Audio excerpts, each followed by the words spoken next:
আসসালামু আলাইকুম। আমাদের বাংলাদেশের সারা পৃথিবীর জয়ের ধ্বনি হবে লা ইলাহা ইল্লাল্লাহ মুহাম্মদুর রাসূলুল্লাহ। আল্লাহ তুমি মহান, এই পৃথিবীর মালিক, আসমান দুনিয়ার মালিক তুমি, তুমি মহান, তুমি রব।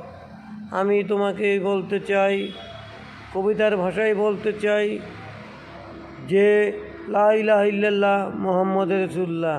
আমি মাননীয় প্রধানমন্ত্রী জননেত্রী শেখ হাসিনার কাছে বলতে চাই, আপনি যদি ক্ষমতায় আসেন বাংলাদেশে লা ইলাহা ইল্লাল্লাহ মুহাম্মদুর রাসূলুল্লাহ এই ধ্বনিটাই থাকবে। আমরা মাননীয় প্রধানমন্ত্রীকে ভালোবাসি, সে বাংলাদেশের প্রধানমন্ত্রী আর থাকবে। ছাত্রলীগ, যুবলীগ, কৃষক লীগ, শ্রমিক লীগ, মুক্তিযুদ্ধ প্রধানমন্ত্রী লীগ ভাইদেরকে বলছি, কোনো অন্যায় কাজ করবেন না। জয় বাংলা, জয় বঙ্গবন্ধু, জয় শেখ হাসিনা, জয় নৌকার, বঙ্গবন্ধু শেখ হাসিনা নৌকার জয়।